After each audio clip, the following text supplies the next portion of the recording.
बिस्मिल्लाहिर्रहमानिर्रहीम, अस्सलाम वालेकुम वरहमतुल्लाह।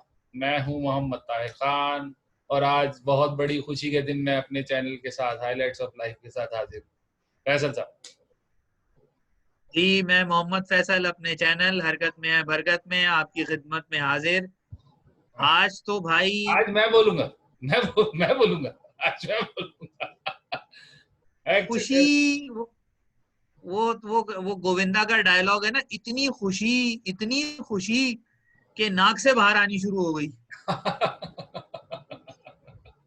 वैसे मैं एक चवल बात करूंगा और एक बिल्कुल सेंसेबल बात करूंगा। चवल बात ये कि उतना ही सामान गधे पे डालो जितना गधे को वजन पता होगा इतना उठा लेगा।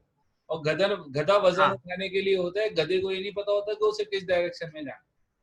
और हाँ, इंतहाई सेंसिबल बात यह है कि मॉडर्न डे किसी भी क्रिकेट हो या कोई भी फील्ड में आप मल्टीपल पोजीशंस होल्ड कर ही नहीं सकते बहुत लंबे अरसे तक। या तो आप बहुत असल में। कम खाओ, या तो कोई आप चंगेज खान टाइप की चीज, हाँ, या कोई आप महमूद गजनबी टाइप की चीज हो, तो आप इस तरह का बर्डन लें। लेकिन अगर आप नहीं है तो माशाल्लाह, अल्लाह हाफिज। हाँ, इसमें असल में थोड़ी सी सेंसेबल बात ये भी है कि आप किसी भी ऑर्गेनाइजेशन के हवाले से अगर आप बात करें ना, तो ये एक जो आमतौर पर इंफॉर्मेशन सिस्टम ऑडिट के अंदर भी आमतौर पे ये कहा जाता है कि किसी भी बंदे को दो रोल नहीं दिए जाने चाहिए, क्योंकि अकाउंटेबिलिटी में प्रॉब्लम आती है, कॉन्फ्लिक्ट ऑफ इंटरेस्ट के मामला खड़े हो जाते हैं।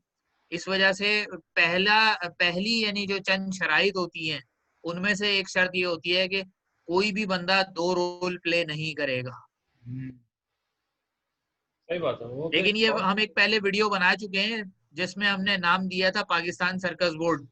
हाँ जी, हाँ जी। तो सर्कस बोर्ड जो है ना वो ये वैसे आहिस्ता आहिस्ता ये सर्कस बोर्ड जो है ना वो हमारी समझ से बाहर होता जा रहा है। ये एक काम कहते हैं चवल मार देते हैं और एक काम ऐसा प्रोफेशनल करते हैं कि बंदा कहता है हाँ यार ये तो जबरदस्त काम किया है इन्होंने। अब मिसाल के तौर पे चवल इन्होंने क्या मारी थी कि जी, जब आप मिसबा को बना रहे थे उस वक्त आपको अकल नहीं थी कि ये एक बंदा इतने रोल कैसे प्ले करेगा। आपने उसको हेड कोच भी बना दिया, बैटिंग कोच भी बना दिया, और उसके बाद चीफ सेलेक्टर भी बना दिया। ठीक है जी, आपने 3 ओहदे उसको पकड़ा दिए। उसके बाद आपने यूनुस खान को लाए बैटिंग कोच के, जी बैटिंग नहीं समझ ली, चलो जी ठीक है। फिर अब आपने जो है वो चीफ सेलेक्टर के ओहदे से उनको इस्तीफा दिलवाया कि भाई एक बंदा आ जाए। तो भाई उस वक्त जब आप बना रहे थे, उस टाइम आप 3 लोगों को अपॉइंट कर लेते। तो जो डिजास्टर वाले मामलात हैं कि भाई एक बंदा इतनी चीजें नहीं देख सकता, तो उस वक्त भी तो आप यही लोग डिसीजन मेकर थे ना जिन्होंने आप तय किया है कि भाई ये तीनों रोल अलग अलग लोगों को दिए जाएं। तो बिल्कुल। ये तो चवल पार्ट हो गया पाकिस्तान सर्कस बोर्ड की तरफ से। प्रोफेशनल पार्ट ये है कि जिस तरह मिसबाउल हक ने खुद प्रेस कॉन्फ्रेंस करके और ओहदा छोड़ने की बात की है, that is professionalism from cricket board. कि भाई आप जब किसी को हटा रहे हैं तो प्रॉपर तरीके से उसको एक रिस्पेक्ट के साथ आप हटाने वाला काम करें, ना कि आप वो कहीं बाहर टूर पे गया हुआ है पीछे से आप ऐलान कर दें कि जी इसको हटा दिया गया। ठीक है, ये प्रोफेशनलिज्म दिखाया उन्होंने कि प्रॉपर तरीके से उस बंदे ने अपने मुंह से कहा कि भाई मैं जो है वो ये छोड़ रहा हूँ। वट एवर रीजन जो भी उसने दिया, रीजन आप माने या ना माने, आप कहें पहले भी तो यही रीजन था, वो सब अब बातें अपनी जगह। लेकिन बहरहाल ये चीज अच्छी थी। दूसरी बात फिर अभी इसी के अंदर दूसरा जो है कि भाई जो आप कह लें कि क्रिकेट बोर्ड फिर किस तरह मिस हैंडल करता है चीजों को। जब आपने पहले साल भर पहले जब आपने कप्तान तब्दील किया था और अलग अलग फॉर्मेट के 3 कप्तान आप ले आए थे, तो उस टाइम आपने अगर कप्तान हटाने के लिए आप यही तरीकेकार इख्तियार करते तो ज्यादा बेहतर नहीं होता। इन बातों से पता ये चलता है कि आप या तो शायद प्रोफेशनली इतने कॉम्पिटेंट नहीं है, या आप प्रेशर बर्दाश्त नहीं कर सकते। जो आप प्रेशर में आके हैजर्ड डिसीजन मेकिंग करते हैं, जो आपने इन अ हरी मिसबाउल हक को 3 ओहदे पकड़ा दिए और एक ऐसे बंदे को टेस्ट कैप्टन बना दिया जिसकी टेस्ट टीम में जगह ही नहीं थी, और वो 1 साल से टेस्ट कैप्टन भी है। और अब इस वक्त सूरत हाल ये है कि वो नेशनल T20 कप में कमेंट्री भी कर रहा है। तो ये जो डिसीजन मेकिंग होती है, उस टाइम आपने अगर उस कप्तान को हटाना था तो ये रिस्पेक्ट आप उसको भी दे सकते थे, लेकिन शायद उसके खिलाफ कोई पर्सनल वेंडेटा था इन लोगों का कि भाई उसके साथ ऐसा मामला नहीं करना, और उसको फिर उसके बाद से ट्रीट भी वैसे ही कर रहा है क्रिकेट बोर्ड जैसे वो कोई लो कास्ट, कोई कोई आप कह लो कि वो अछूत टाइप जो है वो चीज है कि उसको टीम से दूर रखा जाए, या साथ भी रखा है तो टीम में नहीं खिलाना, ये सारे मामला किए जा रहे हैं। तो मैं तो इस वजह से बड़ा कंफ्यूज हूँ इस क्रिकेट बोर्ड की हरकतों की वजह से। एक हरकत प्रोफेशनलिज्म वाली करते हैं और एक हरकत बिल्कुल उसका 180 डिग्री करते हैं। आप क्या कहते हैं? बिल्कुल कंटिन्यू मैं इसी पे ही करूंगा एक्चुअली। मैं तो सीधा सिस्टम पे जाता हूँ। मैं देखता हूँ पीछे से अगर आप उसके सिरे जोड़ें, चलें सरफराज तो एक आपका फ्रंट मैन था, और इसी तरह मिसबाह हक भी एक फ्रंट मैन है आपका। लेकिन आप पीछे से अगर देखें तो कहीं पे भी, अच्छा बोर्ड के जो ओहदेदार हैं वो भी हैंड पिक्ड हैं, चीफ सिलेक्टर और ये 3-4 ओहदे दिए थे ये भी हैंड पिक था सब कुछ। अगर बोर्ड के जितने भी जो पर्सन हैं जो भी हायरिंग है, या तो आप ऐड नहीं दें, होता ये है ऐड जब देते हैं तो उस वक्त तक सिलेक्शन हो चुकी होती है। ये जो लास्ट ईयर पाकिस्तान की चेहरा की पूरी चेंज हुई है, इन सब चीज़ों के अखबार में ऐड आए थे, लेकिन उन अखबार के ऐडों का कुछ नहीं हुआ। जो लेवल 2 और लेवल 3 इवन कोचेज क्वालिफाइड थे उनको वन साइड करके, मिसबाह हक क्योंकि ब्रेन ब्रेन इनका बहुत ज़बरदस्त है और बहुत पैट्रियाटिक है, पता नहीं कहाँ से हैं। बहरहाल उन्होंने इस बेसिस पे उनको जो है वो बोर्ड ने 3 जिम्मेदारियां दे दी थी। उन 3 जिम्मेदारियों को अगर आप डिवाइड कर लें, चलें आप डिवाइड ना भी करें, मैं तीनों को एक ही लफ्ज़ में अगर मैं बॉटम लाइन उसका बनाऊँ तो मैं तीनों को सिर्फ इसी तरह से कह सकता हूँ कि जब कौवे को चलना ही नहीं आता होगा, उसके पाँव होंगे लेकिन उसे पता नहीं होगा कि उसने चलना कैसे है, तो वो फिर किसी की चाल ही चलेगा।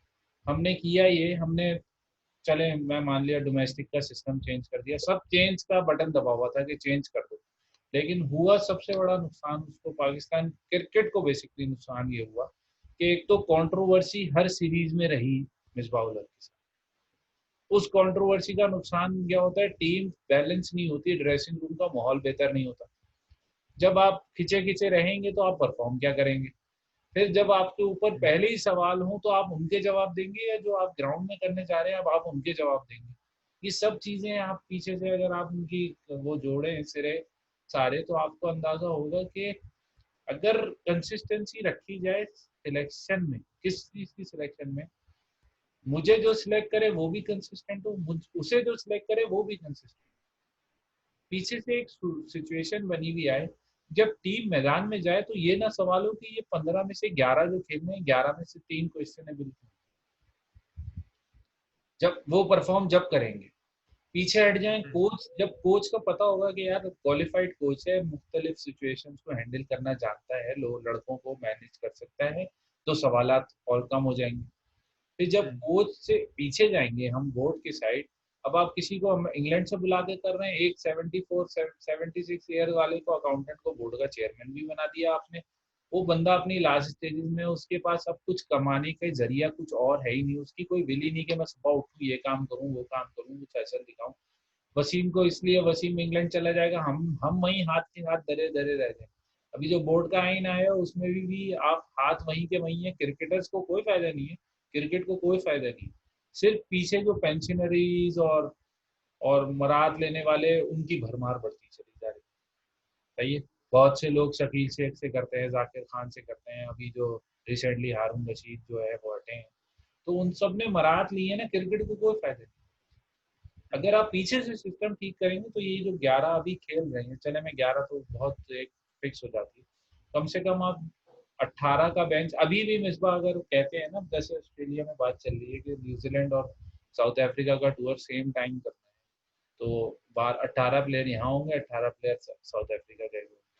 तो जस्टिन लेंगर की बात मैंने आज सुनी है, उसकी बात वो यही कह रहा है कि मैं नेशनल पेट्रियोटिक कैसे हूँ, मैं किस तरह से मैच देखूंगा बैठ, मैं किसको सपोर्ट करूंगा उस वक्त, T20 साइड को सपोर्ट करूंगा या टेस्ट को? मैं सिलेक्शन यकीनन इफ ही सिलेक्शन होगी, बहुत से लोग जो अंडर परफॉर्मर होंगे मुझे उन्हें ऑस्ट्रेलिया बैच पहनाना पड़ेगा। पाकिस्तान के साथ भी यही है, जब अंडर परफॉर्मर, आप अंडर परफॉर्मर को खिलाए चले जा रहे हैं, खिलाए चले जा रहे हैं, अब आपने कप्तान बना दिया, स्क्रूटिनाइज, फिर पूरा पूरा सिस्टम होगा, पूरा चैनल होगा, जहां से आया अजहर अली, मिसबाह उल हक, या उससे पीछे के लोग, वो सब स्क्रूटनाइज होंगे। वो आपकी बात बिल्कुल सही है। प्रोफेशनलिज्म आज नजर आया कि चलो मिसबा को कैमरे के सामने लगा दिया उन्होंने, लेकिन वही बात है ना, वो तो उनका अपना यार दोस्त है ना, तो उसको तो उन्होंने बचाना था। जिसको कबीले का ताल्लुक जिससे होता है वो उसको बचा लेते हैं, जिससे कबीले का ताल्लुक नहीं होता उसको ऐसे ही रुस्वा करते हैं कि उसको 16 में रखते हैं, 18 का अनाउंस करते हैं, उसमें भी रखते हैं, 16 में भी रखते हैं, लेकिन मैच नहीं खिलाते। तो इस तरह की सिचुएशंस बनाते हैं। यही। प्रोफेशनलिज्म बहुत जरूरी तो होता बहरहाल है, जग हसाई से बचना होता है। जग हसाई है ना हाँ। ये। अभी भी तो आप मिसबा जो है वो हम्म, कन्फेस कर रहे हैं कि मैं 1 साल बड़ा अच्छा एक्सपीरियंस रहा मेरा। अब मैं डायरेक्ट प्रेस कॉन्फ्रेंस की बात करूँ, बड़ा अच्छा एक्सपीरियंस रहा, मैंने जो है वो ट्राई आउट की चीज़ें। देखें वो सब बातें सही हैं अपनी जगह, ये इंटरनेशनल टीम थी, ये ट्राई आउट करने की जगह नहीं थी। आपको अपने प्लान बिल्कुल। पता होने चाहिए। या तो बोर्ड उनको प्लान दे दे कि भाई हमारा टारगेट 2021 का वो है T20 वर्ल्ड कप, तो 2021 के वर्ल्ड कप की तैयारी करें, उस हिसाब से चलाएं टीम। जो वर्ल्ड वाइड बॉल की टेस्ट क्रिकेट का मलिया मेट, मैं बता रहा हूँ ना, अभी ये चीफ सिलेक्टर इसलिए रहे हैं कि इनको लाइमलाइट में रहना है। आपको पता है बैरून मुल्क दौर होंगे, आराम से अयाशियाँ होंगी, वैसी क्वारंटाइन चल रहा है, 14 दिन एक्स्ट्रा क्वारंटाइन वहाँ मिल जाएंगे, कोई टेंशन नहीं होगी। चीफ सिलेक्टर इसलिए भी चेंज हुआ है कि रीजनल जो कोचेस थे वो चेंज हुए, वो सारे सिलेक्टर्स, हम्म, वो जो चैनल चल रहा था ना कि सारे रीजन्स के जो कोचेज होंगे वो हाँ, सिलेक्शन पैनल में शामिल होंगे, नेशनल सेलेक्टर तो होंगे। इसीलिए चीफ सिलेक्टर से उसने दिया है रिजाइन। कोच से इसलिए रिजाइन नहीं दिया कि वो कोच अभी इन लाइन नहीं है। अब पीछे से सारी हाँ। हायरार्की चेंज हो गई, अब मिसबा की बारी है। साउथ हम्म। अफ्रीका का टूर मैंने सुना है कंफर्म हो गया है तकरीबन, 3 T20 और 2। वैसे तो अ, वैसे तो इंशाल्लाह इंशाल्लाह जैसे अभी हम खुशी मना रहे हैं, तो हाँ 2-3 महीने बाद इंशाल्लाह हम ऐसी एक और प्रेस कॉन्फ्रेंस सुनेंगे हाँ जिसमें वो बिल्कुल यही इंशाल्लाह। कह रहे होंगे कि भाई मैंने जब बड़ा साउथ एंजॉय अफ्रीका, किया, बहुत ट्राई आउट किया, हाँ और लेकिन चूंकि टीम जो है वो मुसलसल बर्बाद होती जा रही थी, टेस्ट क्रिकेट में हम किसी से जीते ही नहीं, हारे चले जा रहे थे, हाँ, ये लिहाजा अब कहेगा मैं ये यही ओहदा छोड़ कि रहा हूँ। जब हमने टीम को अक्वायर किया था तो टीम डाउनवर्ड्स, यही कह हाँ। के जान छोड़े। हाँ, तो ये बहरहाल इंशाल्लाह इंशाल्लाह हम एक और प्रेस कॉन्फ्रेंस ऐसी सुनेंगे अगले 2-3 महीनों में, ज्यादा दूर नहीं है वो, हाँ साउथ अफ्रीका से क्योंकि 2 टेस्ट हैं और न्यूजीलैंड से 2 टेस्ट। हाँ, न्यूजीलैंड तो ये आज तक 4-0 हो गई। 2017 से अभी तक कोई टेस्ट मैच नहीं हारा है अपने मुल्क। हाँ, वो तो चाहे इंडिया ये से चार हारे जीरो चाहे हो गई। हाँ, ये सीधे सीधे ये साउथ अफ्रीका को भी, इतनी कमजोर टीम है साउथ अफ्रीका, इतनी कमजोर कि अभी बांग्लादेश को भी भेजो ना तो बांग्लादेश भी हरा के आ जाए, हाँ, लेकिन ये लेकिन उनको भी नहीं हरा पाएंगे। वो डुवेन ओलिफियर टाइप का कोई एक बॉलर छोड़ देंगे, वो 2 मैचों में 20 आउट कर देगा इनके। और उससे ज्यादा ज्यादा आप वो देखें चले, वो तो साउथ अफ्रीका सिलेक्ट करेगा, वो जो हम सिलेक्ट करेंगे उसकी भी तो बात कर लें। 13 की एवरेज पे बैटिंग कर रहे थे हाँ, 28 इनिंग वो उन्होंने 13 कैप्टन की है, रन पे। हम जो वो सिलेक्शन कैप्टन है। करेंगे उसके बारे में बात कर दो, उनको पता है कि हाँ, उन्होंने किस तरह टीम को बर्बाद कर दिया। और फिर वो साउथ अफ्रीकन टूर से फिर मुझे वही बात याद आ जाता है, आपने वो कहते हैं ना, मेरे जख्म जो है वो अरे मुंदमिल होने लगे थे, आपने पंजा मार के उनको फिर हरा कर दिया। हाँ जी लाल कर दिया। इस साउथ अफ्रीकन टूर पे अजहर अली की 13 की एवरेज, और 9 की है। उसके बाद भी वो अब कैप्टन है टीम के, मुसलसल खेले जा रहे हैं, कभी ड्रॉप नहीं हुए, कोई एक आध मैच बाहर नहीं हुए, और जिस बंदे ने उस सीरीज में 25 कैच पकड़े, हाँ 2 50s बनाई, उसका नामो निशानी कोई नहीं है। यार ये मकाफात अमल है। मैं इंतहाई सीधे लफ्जों में कह रहा हूँ, ये मकाफात अमल है। जब आप एक बंदे को, जो चले मैं मानता हूँ उसकी परफॉर्मेंसेस नहीं थी टेस्ट मैच में, लेकिन आप किसी ऐसे को लाते, रिजवान को आप उस वक्त लाए जब, रिजवान भी कंट्रोवर्सी ही रहेगा जब तक सिलेक्ट होता रहेगा, कंट्रोवर्सी हम्म। रहेगा।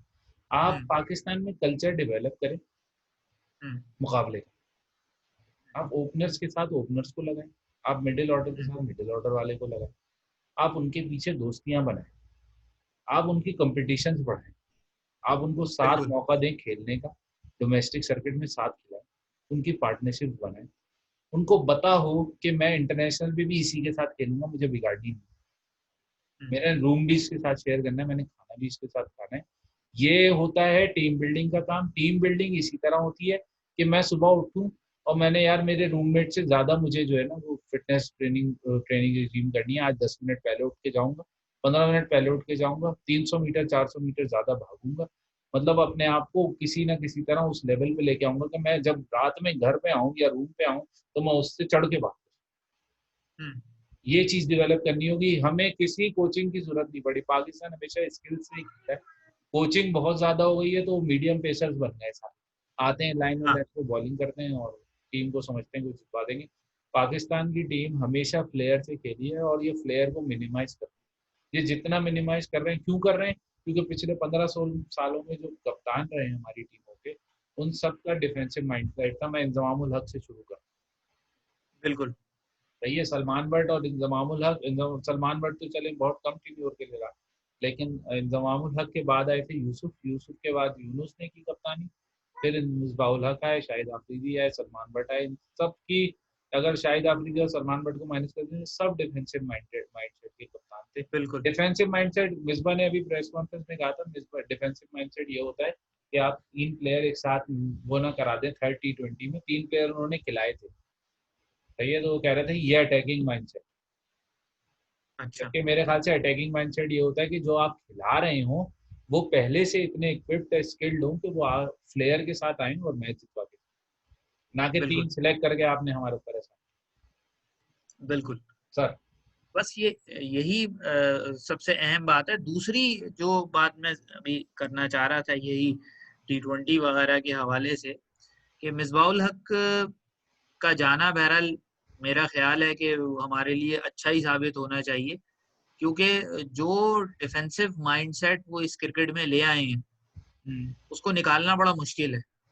जी कि आप जो है आपके प्लेयर, अभी आप अगर नेशनल T20 का फॉलो कर रहे हो तो उसमें आप देखें कि आपके पास जो है वो इतने यंगस्टर आ रहे हैं और वो यंगस्टर्स जो हैं खुल के परफॉर्म कर रहे हैं बगैर किसी प्रेशर के। जी यानी 7-8 प्लेयर्स के नाम तो अभी आप ले लें। बॉलर्स को मैं इतना फॉलो नहीं कर रहा क्योंकि बॉलर्स हमारे पास आ जाते हैं, लेकिन बैट्समैन की हमें एक्चुअल जरूरत होती है। और अभी भी मुझे जो है वो थोड़ा सा इस बात के ऊपर डाउट है, क्योंकि अभी भी सिलेक्शन मिसबा नहीं करनी है जो ये हाँ जिम्बाब्वे ये वाली तो सीरीज करेगा। होनी है। अभी भी मुझे इस बात पर डाउट है कि जिन लड़कों को इस सीरीज में फौरन चांस मिल जाना चाहिए वो लड़के सेलेक्ट नहीं होंगे। अब उनमें मैं आपको अगर नाम गिनाऊं, दानिश अजीज हाँ जो सिंध से खेल रहा है, सिंपल है, हमें 5वें 6ठे नंबर पे एक फिनिशर की जरूरत है जो हमारे पास है ही नहीं। सही है। इस वक्त डोमेस्टिक सर्किट में 2 लड़के ऐसे खेल रहे हैं जो मैच फिनिश करने की सलाहियत रखते हैं, एक दानिश अजीज और दूसरा खुशदिल शाह। ये 5वें 6ठे नंबर पे आके जितनी तेज बैटिंग करते हैं या मैच को आखिर तक लेके जाते हैं। अब तक सिंध जितने मैचेस जीता है उनमें से 2 मैच तो दानिश अजीज ने सिंगल हैंडेडली जितवा दिए हैं और हारे हुए जिता दिए। हारे हुए वो तो ठीक 7 है जी, अपने ग्रुप बाकियों से में भी उसका किसी। कंट्रीब्यूशन रहा है। हम्म, अब अगर आप इस बुनियाद पर प्लेयर को सेलेक्ट करें यहाँ पे कि भाई जो टॉप स्कोरर है डोमेस्टिक का, तो टॉप 4 के अंदर तो खुर्रम मंजूर भी है, क्या आप उसको सेलेक्ट कर लेंगे तो फ्यूचर ही, इंटरनेशनल टीम में? तो फ्यूचर ही नहीं है उसका। नहीं, उसका टाइम गुजर चुका है। सही बात। ठीक है जी, उसके अलावा जो है वो टॉप उसके अंदर और कई प्लेयर आते हैं, अब्दुल्ला शफीक है और कई प्लेयर हैं। निशान मलिक है, अब्दुल्ला इस शफीक है। बुनियाद पे उनकी सिलेक्शन बनती है, लेकिन इस वक्त जो हमें इमीडिएटली जरूरत है वो मिडिल ऑर्डर में फिनिशर की जरूरत है 5वें 6ठे नंबर पे आके। हम वही लैक करते हैं।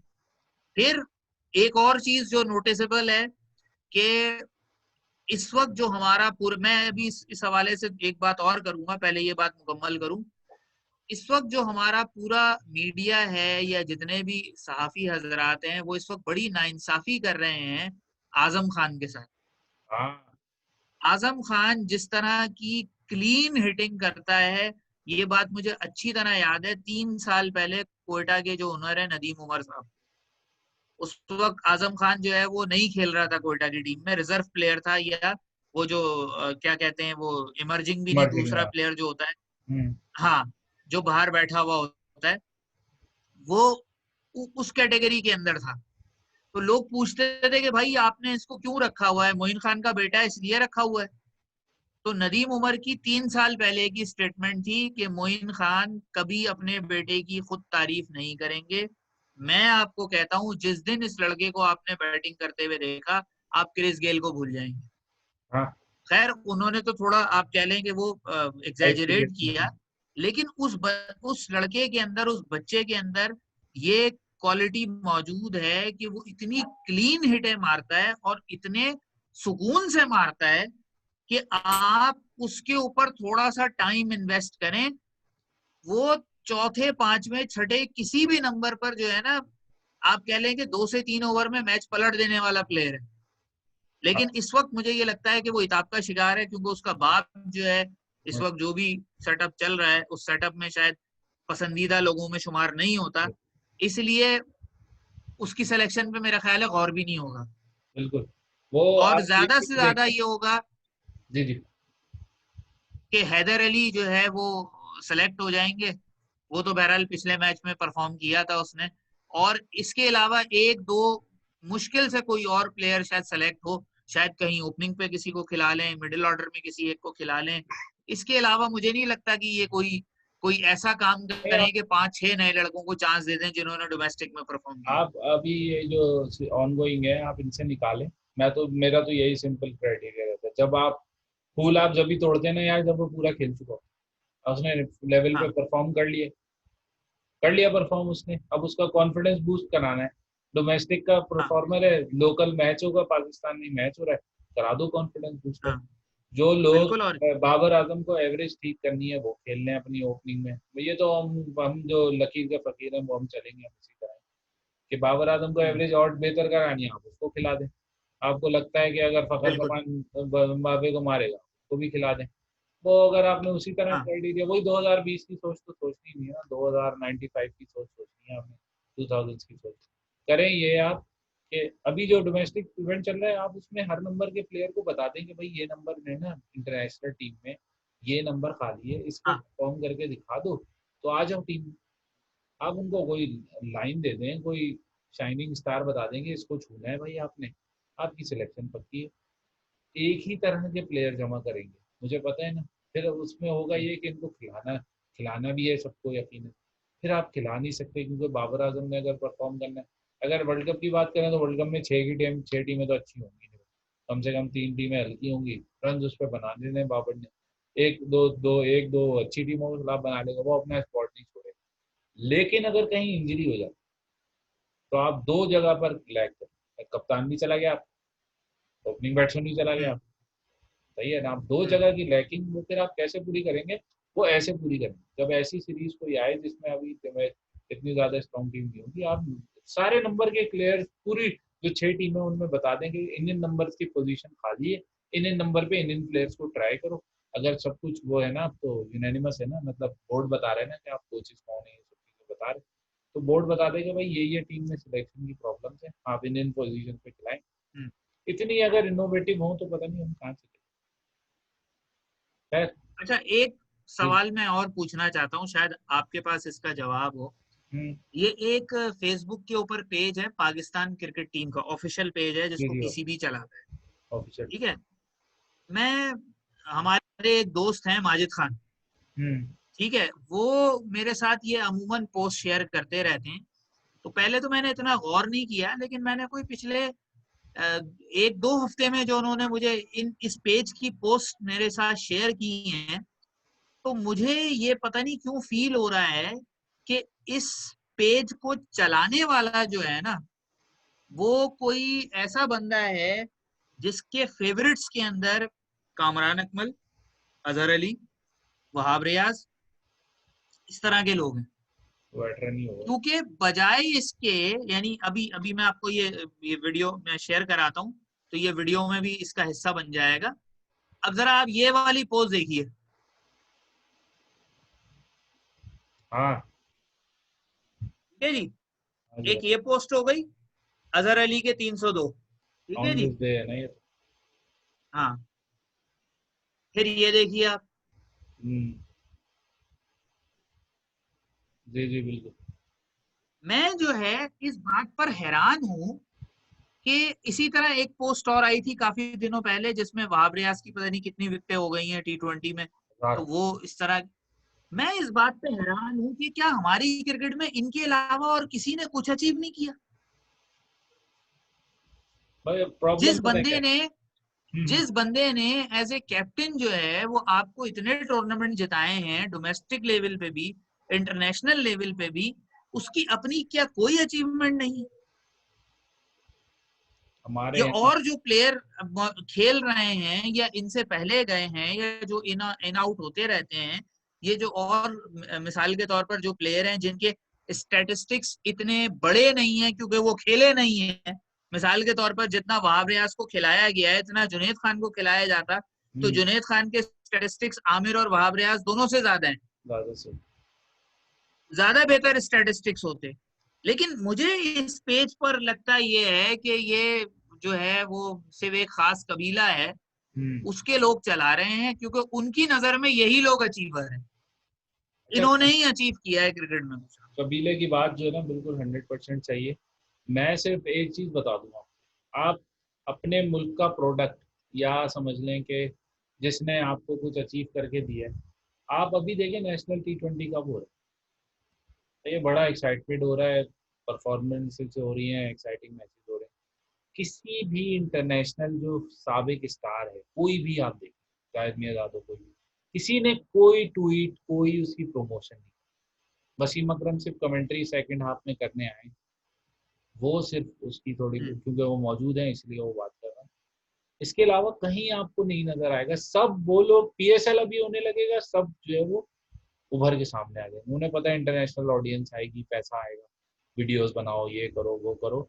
मैं उस चीज को हाईलाइट करना चाह रहा हूँ कि हमारे यहाँ लाइम लाइट कैच करने वाले लोग बहुत हैं, मतलब चढ़ते सूरज के पुजारी बहुत हैं। अगर उन्हें पता है अब कामरान अकमल का कोई फ्यूचर नहीं है टीम में, वहाब रियाज भी अभी मुझे लगता है कि एक आध वर्ल्ड कप के बाद वो भी बिल्कुल बैटरी खत्म हो जानी है। जिन लोगों ने अगले 4-5 साल में पाकिस्तान को वो करना है, रिप्रेजेंट करना है या उन पाकिस्तान के लिए परफॉर्मेंसेस देनी, उनका कॉन्फिडेंस बूस्ट करने के बजाय इन घिसे पिटे टायरों का कॉन्फिडेंस बूस्ट करते रहते हैं। इन्होंने क्या देना है? इन्होंने कुछ भी नहीं देना है, इनके पास अब कुछ है ही नहीं देने के लिए।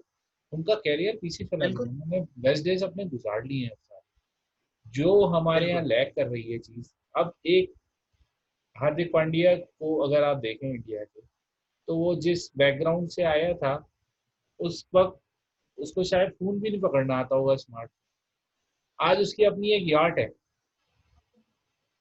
तकरीबन 2.5 करोड़ रुपए की यार्ड है वो उसकी। सही है, उसके पास सब कुछ है, लेकिन टीम में सिलेक्शन अभी भी सर्टेन नहीं। वहां पे लाइमलाइट को नहीं देखते। आपके पास जो भी हो जिस जैसा भी हो, पैसा हो कुछ भी हो, लेकिन अगर आप परफॉर्म कर रहे हैं, होगी मोनोपोली, वहां पे भी नेपोटिज्म होगा, है बल्कि। सब है। लेकिन वो करते ये हैं कि वो फिर भी परफॉर्मेंस को डालते हैं, उनको कॉन्फिडेंस देते हैं, उनको इंटरव्यूज में लेके जाते हैं साथ, उनको नेशनल टीम के साथ, कैप्टन के साथ। उनको अगर कैप्टन बैठा है ड्रेसिंग रूम में तो कैप्टन उन नए प्लेयर्स के साथ बैठेगा साथ। हमारे यहाँ कोई ऐसा बैठने वाला है ही नहीं। हमारे यहाँ, अच्छा हमारे यहाँ इंटरव्यूज भी जो लिए जाते हैं वो आप बिल्कुल सही तीनों चीजें लिखी हैं। वो भी इंटरव्यू लिया जाएगा, वहाब रियाज से इंटरव्यू ले लेंगे, आमिर से ले लेंगे, अब्दुल्ला शफीक, और ये तो डोमेस्टिक में कर रहे हैं ना। PSL में इनको चांसेस ही नहीं देंगे ऊपर। PSL में वही वॉटसन आएंगे, पोलार्ड आएंगे ऊपर, और वही सारे जो एक एक ब्रांड वो है उनका पहले से, वो उसको ही चांसेस देंगे। कॉन्फिडेंस हर चीज में जरूरी है। मुझे पता होगा मैं ड्राइव अच्छी करता हूँ तो मैं ड्राइवर नहीं कहलाऊंगा, मैं कॉन्फिडेंट वाला ड्राइवर कहलाऊंगा, कॉन्फिडेंस के साथ ड्राइव करता हूँ। तो मैं फिर ये होगा, मैं हाईवे पे भी चला लूँ, मैं छोटी स्पीड पे भी चला लूँ। लेकिन आप इस तरह से, हो ये रहा है इन सब चीजों की वजह से, हो ये रहा है कि एक तो डिप्रेशन बढ़ता है। जब प्लेयर्स को अपॉर्चुनिटीज नहीं मिलती तो डिप्रेशन, जब मिलती हैं और वो एक आदमी परफॉर्म नहीं कर पाते और डिप्रेशन बढ़ता है। और परफॉर्म करते हैं और टीम में जगह नहीं मिलती तो वो, जैसे अभी उसने किया है, एक पाकिस्तानी बॉलर इजाज जूनियर, क्या नाम है उसका, वो ऑस्ट्रेलिया चला गया, सिडनी का लोकल क्लब में। तो वो कॉन्फिडेंस इसीलिए नहीं बूस्ट कर पाया ना कि उसे चांसेस ही नहीं मिल रहे थे। वही रटे पिटे, वही आमिर वापस, वही वहाब वापस, वही अपने यासिर शाह को वनडे भी खिला दिया आपने, उसको T20 भी ऑस्ट्रेलिया में खिला दिया, इमामुल हक को खिला दिया। तो भाई ये क्या चल रहा है? ये कोई कोई सोच है? कहाँ है आपकी प्रोग्रेसिव सोच? और पता नहीं कौन कौन क्या जो हाथ के गए थे यहाँ से। ये सारी चीजें बहुत मैटर करेंगी। ये कॉन्फिडेंस पाकिस्तान, अब पाकिस्तान में इंटरनेशनल होने लगे, हमें इस चीज को फोकस करना चाहिए। इंडिया ने अपनी मुल्क में खेल खेल के नंबर 1 3 दफा पोजीशन टेस्ट में, 8 टेस्ट मैचेस खेल रहे हैं वो एक साल में अपने मुल्क में। तो आपको करना पड़ेगा, भाई कहीं ना मैं, कहीं आपको प्लेयर्स को देना पड़ेगा हाँ, पीछे से। अच्छा एक बात, है सिस्टम। जी जी। एक बात मैं और जोड़ दूं इस हवाले से, जो हम ये क्रिकेट बोर्ड के हवाले से बात कर रहे हैं, हमारा एक मसला और भी है बिलखुसूस जो हमारे रिटायर्ड जो प्लेयर्स हैं, कि इस वक्त जो सिचुएशन है, क्योंकि क्रिकेट बोर्ड को भी मालूम है कि जो हमारा पैटर्न इन चीफ बैठा हुआ है वो कोई गुआची गा नहीं है कि हम उसको कोई भी टोपी करा देंगे और वो मान लेगा। हाँ। ठीक है, इसलिए जो है वो अ, अभी जब ये इंग्लैंड के टूर से वापस आए और ये तीनों कैप्टन्स और जो है वो प्रोफेसर और साथ में वसीम अकरम और ये लोग जो है कोच और बोर्ड का चीफ और जो है सीओओ, ये दोनों, ये सारे लोग जो है वो पैटर्न इन चीफ के साथ मीटिंग में थे। तो उस टाइम उनका जो पहला सवाल था वो ये था कि पहला टेस्ट क्यों हारे। अब जाहिर सी बात है वो कोई खुद तो गूफ है नहीं कि उनको पता नहीं क्यों हारे, वो इनके मुंह से सुनना चाह रहे थे क्यों हारे। तो उस मीटिंग के अंदर वसीम अकरम साहब ने, जो कि पैटर्न इन चीफ के चहीते हैं, ये फरमाया कि अजहर अली की कप्तानी की वजह से हारे। अच्छा। अब उस वक्त मुझे लगता है कि शायद पैटर्न इन चीफ जो है वो किसी और उसमें होंगे, उनके दिमाग में शायद और भी कुछ चल रहा होगा। क्रिकेट तो उनके लिए अब बहुत ही कोई छोटा सा इशू रह गया है, क्योंकि मुल्क के इतने बड़े बड़े इश्यूज हैं। वरना उसी टाइम जूता उतारते और तशरीफ पे दो लगाते और कहते कप्तान इसको बनाया किसने था। हाँ। आप ही लोगों ने बनाया था ना। वो जो जी। क्रिकेट कमेटी थी, उस कमेटी के आप चेयरमैन थे या मेंबर थे, आप ही लोगों ने बनाया था ना। सही कह क्या रहे सोच के बनाया था। हैं। नेक्स्ट बारी अजहर अली की है। तो ये तो फिर वही बात हो गई ना कि आपने उसको वो कहते हैं कुर्बानी का बकरा बनाया, अपनी एक्सपेरिमेंटेशन की, और जब आप हटा के फैसले अब दूसरा बकरा ढूंढ रहे हैं। जब फैसले नहीं होंगे मेरिट पे तो आपको सफाइयां देनी होंगी। एक पप्पी इधर, एक पप्पी एक इधर। पप्पी उधर। यहाँ तो यही होगा। अगर अजहर अली को पता होता, पहली बात तो पेट्रियोटिज्म और ये सब बकवास चीज, प्रोफेशनल होना बहुत जरूरी। आपको पैसे दिए गए हैं इस चीज के, आप उसको हलाल करो। बिल्कुल। आपको नींद कैसे आती है जब आप 13 की एवरेज पे 28 टेस्ट खेल जाते हो? कैसे खेल जाते हो भाई आप? बिल्कुल। आपने तकरीबन 2.5 साल परफॉर्म नहीं किया। और आपके ना परफॉर्म करने की वजह से जो 8 टेस्ट मैच हारा, वो हाँ। खमियाजा वो भुगत रहा है, और और अभी आप कैप्टन बन गए। आपके पास अभी भी चांस है। मुझे पता है साउथ अफ्रीका न्यूजीलैंड से मैं बिल्कुल अभी बिल्कुल नेगेटिव, मैं बहुत नेगेटिव आदमी हूँ भाई। नहीं जीतना हम। क्यों नहीं जीतना? गलत फैसले करेंगे। जब आपके सर पे तलवार हो ना, तो आप गलत फैसले करते हैं। जब आप सोच रहे हो ना कि यार आपको प्रोग्रेसिव होना है, तो साथ वाले लोग जो हैं वो फिर आपका साथ देते हैं। जब आप खुद ही क्वेश्चनेबल है, तो सामने वाला कैसे इंस्पायर होगा आपसे परफॉर्म करने? कप्तान को बिल्कुल, देख के परफॉर्मेंस होती है पाकिस्तान में। कप्तान ऐसे ही है। परफॉर्मर है, साथ वाले भी परफॉर्मर बन जाते हैं। बस ये है सारा मतलब। देखें अभी तो पता चले। चलें, कोई आखिरी जुमला मिसबाउल हक के लिए, फिर वीडियो को मिसबा रोकते हैं। मिसबाउल हक वो अभी एक रिसेंटली एक टिकटॉक स्टार है, उन्होंने फेक वीडियो बनाई थी जिसमें उन्होंने अपने मियाँ के मरने की जो है ना वो दी थी इतला, कि वो हाँ। नहीं रहे तो मिसबा आप नहीं रहे। ये है। अपना बहुत ख्याल रखिएगा, नींद अच्छी लीजिएगा, सुबह हाँ, वीडियो शेयर करेंगे हाँ। इंशाल्लाह। कोच के ओहदे से भी फारिग कराएंगे आपको। बहुत शुक्रिया इंशाल्लाह, इंशाल्लाह। बस और 2-3 महीने की कहानी है, इंशाल्लाह। जी। मैं तो 2-3 महीने, ये सुनने वाला तो 2-3 दिन। इंशाल्लाह। चले जी।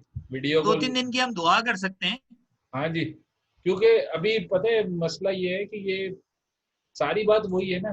अभी इन्होंने सीरीज से पहले ये जो अपना भंड मार दिया बोर्ड ने, हम्म, अब टीम हम्म, फिर डिप्रेस हो गई। टीम को पता ही आखिरी सीरीज है एज ए सिलेक्टर। अब भाई कहीं तो हाँ उनको सांस लेने दो। उन्होंने हाँ जाके मैच में परफॉर्म करना है, उनको पता ही नहीं है कि पीछे सिलेक्टर कितने दिन रहेंगे। ये काम नहीं है, ये जिस तरह कर रहे हैं ना, ये इस तरह काम नहीं होता, ये हाँ बिहाइंड द डोर्स होते हैं। और बिल्कुल एंड वक्त, हाँ। और ये चले अच्छा प्रेस कॉन्फ्रेंस से तो बहुत सारे डाउट्स क्लियर हो गए, लेकिन उसमें भी वो एक्सक्यूजेज ही दे रहा था। हम्म। मैंने अपनी चलें, टीम से बहुत अच्छा किया, बहुत अच्छा किया। खैर चलते हैं इंशाल्लाह वीडियो को कल। यहीं रोकते हैं। हाँ जी, हाँ जी, बिल्कुल। वीडियो को पसंद जरूर आए। व्यू करें सबसे पहली बात। उस पर मौजूद जो कंटेंट है, उसमें जो भी डिसएग्रीमेंट है वो टाइप करें। वीडियो पे एक बिल्कुल। अंगूठा है और एक थम्स डाउन है, जो आपको लगे वो करें। उसके आगे शेयर का बटन है और उसमें सोशल प्लेटफॉर्म्स है। अगर लगता है कुछ काम की बात है तो आगे भी बढ़ाएं। मेहरबानी, शुक्रिया। बिल्कुल भाई। और बेल का बटन जो होता है हाँ, ना, घंटी वो वो बेल का बटन दबाने के लिए घंटी होती गले है। की वो गाय में नहीं बांधने की जरूरत, वो आपने हाथ में बांधना है। हाँ। टन टन टन टन टन। Thank you so much. इस तरह के। चलें जी, थैंक यू सो मच। ख्याल रखिए, चैनल को सब्सक्राइब कीजिए, वीडियो को लाइक कीजिए, शेयर कीजिए। नई वीडियो के साथ मिलते हैं। अल्लाह हाफिज। अल्लाह हाफिज।